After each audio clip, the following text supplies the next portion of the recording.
Good evening to all. The winner study सेंटरमध्ये मी मंगेश मधुकर लोंढे तुमच्या सर्वांचं स्वागत करतो. नीट लक्ष द्या राजांनो, आज आपण काय डिस्कस करणार आहोत तर थोडेसे क्वेश्चन डिस्कस करणार आहोत. कशाशी रिलेटेड तर एक इम्पॉर्टंट टॉपिक आहे. कोणता टॉपिक आहे? प्रोबॅबिलिटी. तुम्ही बघितलं असेल प्रोबॅबिलिटी ज्याला म्हणतात संभाव्यता. ठीक आहे ना. एक 2 मिनिटात संभाव्यताचं बेसिक सांगतो आणि मग त्याचे लेटेस्टमध्ये पेपरला आलेले क्वेश्चन्स आहेत त्या क्वेश्चनवरती जाऊयात. ठीक आहे. मग संभाव्यता प्रोबॅबिलिटी असतं काय? ठीक आहे. क्वेश्चन कसा येतो तर संभाव्यता ही नेहमी कशामध्ये असणार तर 0 ते 1 मध्ये असणार. 0 ते 1 मध्ये. प्रोबॅबिलिटी कधीच 0 पेक्षा कमी नसणार आणि 1 पेक्षा कधीच जास्त नसणार. ठीक आहे. नंतर दुसरी गोष्ट प्रोबॅबिलिटी संदर्भात इम्पॉर्टंट महत्त्वाची, काय फॉर्म्युला असतो प्रोबॅबिलिटीचा तर संभाव्यतेचा फॉर्म्युला हा असतो टोटल काउंट जो काय असणार तो तुम्ही खाली मांडणार आणि वरती काय मांडणार तुमच्या इच्छा. ठीक आहे ना. आता सपोज करा की मी रोहित शर्मा आहे. ठीक आहे. नाही वाटत पण सपोज करा. ठीक आहे ना. जर मी टॉस करायला गेलो आणि मी जसा कॉइन वरती फेकला, ठीक आहे, तुम्हाला दिसला कॉइन वरती गेलेला, ठीक आहे ना, तर मग माझे टॉस जिंकण्याची शक्यता किती, संभाव्यता काय तर तुम्ही म्हणणार 1/2. ते 1/2 आलं कसं? 50% आहे. कारण की एक कॉइन फेकल्यानंतर दोनच गोष्टी होऊ शकतात, हेड पडू शकतं किंवा काय पडू शकतं, टेल. ठीक आहे. म्हणजे पूर्ण गोष्टी ज्या काय असतील त्या मांडणार मी खाली, हेड किंवा टेल म्हणजे 2 गोष्टी झाल्या. ठीक आहे. वरती मांडणार तुम्ही तुमची इच्छा. मी जसा कॉइन फेकला तसं बोललो हेड पडलं पाहिजे. काय पडलं पाहिजे राजांनो? हेड. मग हेड कितीदा पडू शकतं? हेड एकदा पडू शकतं. ठीक आहे. हेड एकदा पडू शकतं म्हणून माझी इच्छा कितीदा पूर्ण होऊ शकते? एकदा. म्हणून 1. इच्छा पूर्ण होणाऱ्या गोष्टी वरती आणि पूर्ण काउंट खाली मांडणार. हा झाला प्रोबॅबिलिटीचा फॉर्म्युला. ठीक आहे. नंतर आणखीन काय बेसिक लागतं तर हे 2 सिम्बॉल लागतात. एकतर आणि येतं, आणि आलं तर कोणतं चिन्ह वापरायचं आणि किंवा आलं तर कोणतं चिन्ह वापरायचं. आणि आलं तर मल्टिप्लिकेशन असतं आणि किंवा आलं तर प्लस असतं. ठीक आहे. यावरती डिटेलमध्ये आपण एक व्हिडिओमध्ये डिस्कस करू काय काय गोष्टी आहेत. ठीक आहे. नंतर आणखीन काय लागतं तर चौथी गोष्ट NCRचा फॉर्म्युला. ठीक आहे. याला काय म्हणता? n factorial upon r factorial n minus r. हे जितकं मोठं वाटतंय, भीतीदायक वाटतंय, तितकंच सोपं आहे. कसं? जर समजा NCR मी लिहिलं 5C3 जर लिहिलं तर याला सोडवणार कसं? पहिले तर त्याआधी फॅक्टोरियल काय भानगड असते. समजा मी लिहिलं 3 फॅक्टोरियल, याचा अर्थ काय होणार? 3 गुणिले 2 गुणिले 1. ठीक आहे. मी जर लिहिलं 5 फॅक्टोरियल म्हणजे 5 गुणिले 4 गुणिले 3 गुणिले 2 गुणिले 1. हा फॉर्म्युला तुम्ही पहिल्यांदा आणि शेवटचा बघताय. याला मी तुम्हाला ऑप्शन पण सांगतो आणि क्वेश्चनमध्ये कामं पण येईल तुम्हाला. ठीक आहे. मग कसं करणार याला तर नीट लक्ष द्या. पहिले फॉर्म्युल्याने बघा, मग शॉर्टकट इथे मांडतो याचाच. n म्हणजे आपलं 5 आहे म्हणजे लिहिलं मी 5 फॅक्टोरियल. ठीक आहे. r म्हणजे 3 आहे म्हणून लिहिलं 3 फॅक्टोरियल. n मायनस r म्हणजे 5 मायनस 3. 5 मधून 3 गेले किती येणार? 2 फॅक्टोरियल. आलं, लिहिलं. आता 5 फॅक्टोरियलला कसं लिहिलं असतं तुम्ही तर 5 फॅक्टोरियलला काय लिहिणार तुम्ही? 5 गुणिले 4 गुणिले 3 आणि 3 फॅक्टोरियलपर्यंतच घेऊन जा. का बरं 3 फॅक्टोरियलपर्यंत? 3 2 1 लिहिलं असतं, याला पण 3 2 1 लिहिणार म्हणजे ते तसं पण कॅन्सलच होणार. 3 फॅक्टोरियल हे 3 फॅक्टोरियल काय होणार? कॅन्सल. 2 फॅक्टोरियलला 2 गुणिले काय लिहिणार? 1. फॅक्टोरियल म्हणजे असं कमी कमी करत जायचं. कुठपर्यंत? 1 पर्यंत. बे 1 बे, बे दुने 4, 5 दुने किती? 10. हे तर झालं ह्या फॉर्म्युल्याने सोडवणं, मेथडनी. याला तुम्ही शॉर्टकटनी कसं करू शकता तर याला तुम्ही शॉर्टकटनी असं करू शकता. कसं करणार रे शॉर्टकटनी तर राजांनो, शॉर्टकटनी कसं करणार? 5C3ला सोडवायचं तुम्हाला. ठीक आहे. नीट लक्ष द्या, उत्तर मॅच करून देतो. कसं येणार? 5C3ला कसं टॅकल करणार तर मी जे सांगतोय ते तुमच्या बुद्धीला पटतंय का बघा.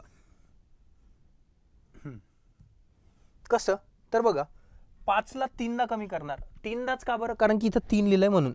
2 असतं तर 2दाच कमी केलं असतं.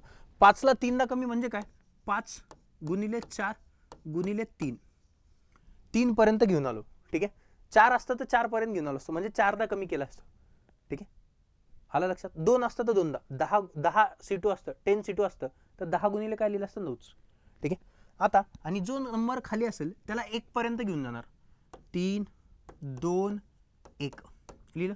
कॅन्सल करा, काटाकुटी करा. हे 3 कॅन्सल, बे 1 बे, बे 2 4, 5 2 किती, 10. ठीक आहे. ह्या 4 गोष्टी का बरं सांगितल्या तुम्हाला, तर ह्या 4 गोष्टी इम्पॉर्टंट आहे त्या क्वेश्चनला समजण्यासाठी म्हणून सांगितलं.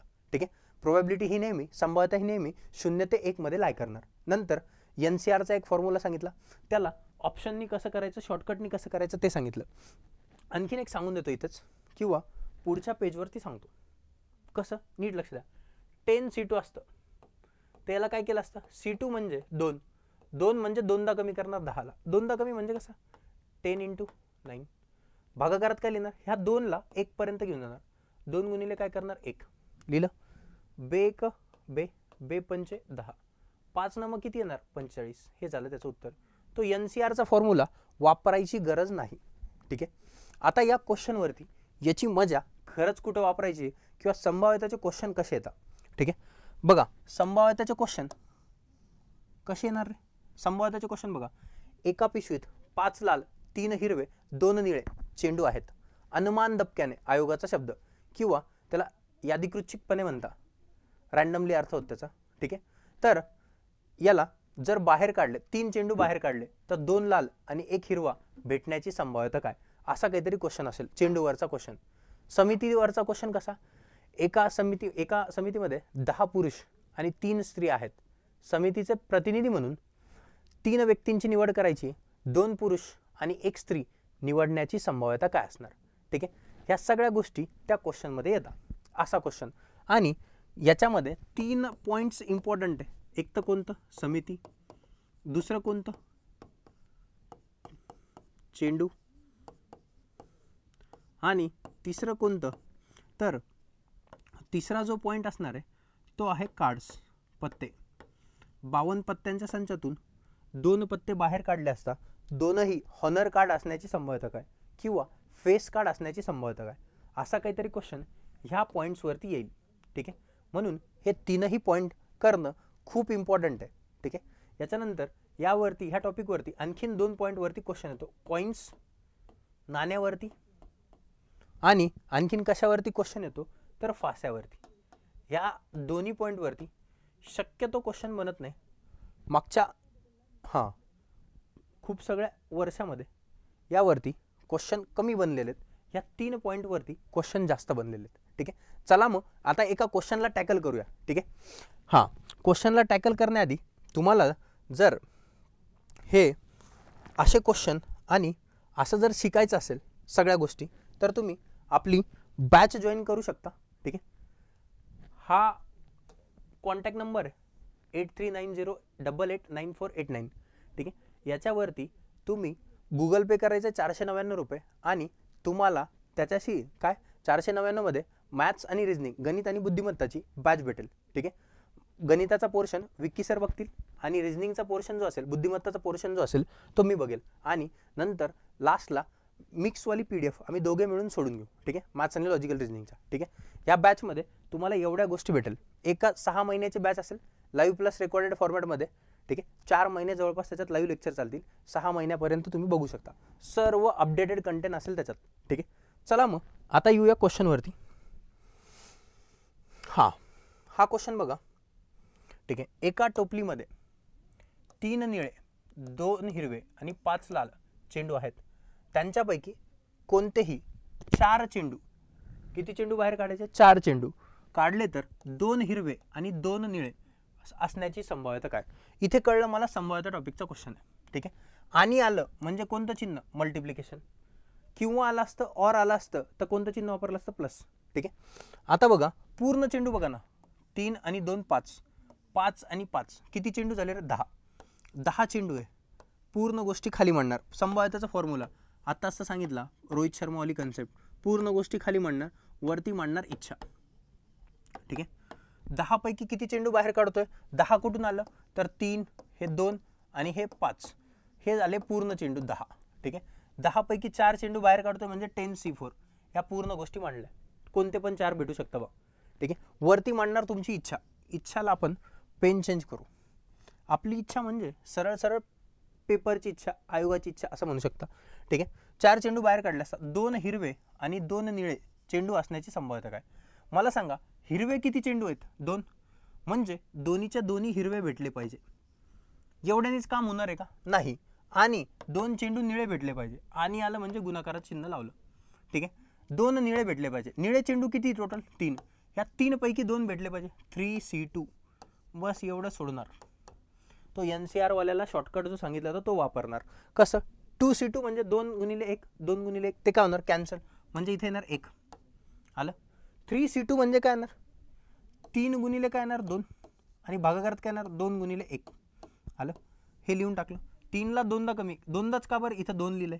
ठीक आहे, ते एकदा जाऊन बघा परत. नंतर 2 गुणिले काय करणार? 2ला कुठपर्यंत घेऊन जाणार? 1 पर्यंत. 2 गुणिले 1 भागाकारामध्ये 10C4 आहे बघा, 10C4 आहे, म्हणजे याला कसं करणार आहे? 10C4 म्हणजे 10ला 4 वेळेस कमी, 10, 9, 8 आणि 7, 4 वेळेस कमी केलं. नंतर जो नंबर असेल खाली लिहिलेला त्याला 1 पर्यंत घेऊन जाणार. 4 गुणिले 3 गुणिले 2 गुणिले 1, काटाकुटी करून घ्या. हे 2 कॅन्सल. नंतर हे 4 1 4, 4 दुने 8, हे 2 कॅन्सल. 3 1 3, 3 त्रिक 9. आलं. 2 त्रिक 30, 30 7 त्रिक 21. म्हणजे इथे किती आलं बघा? भागाकारात काय काय उरलं? मी इथे लिहितो.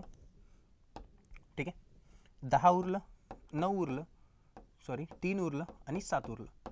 इथे काय उरलं? अंशामध्ये काय? 1 आणि 3, 1 गुणिले 3 आहे, म्हणजे 3 लिहिलं असतं तरी चाललं. हे 3 काय झालं? कॅन्सल. 10 7 किती रे? 70.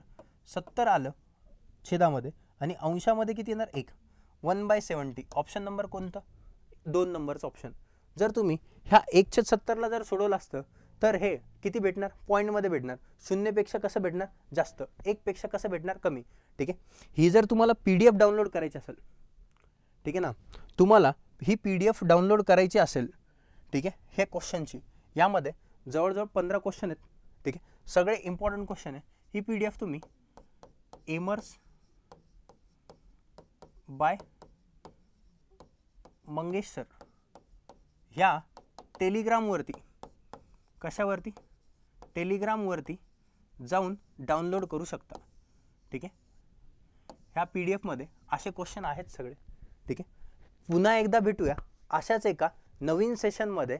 तोपर्यंत तुम्ही तुमची काळजी घ्या, घरच्यांची काळजी घ्या. Good day to all.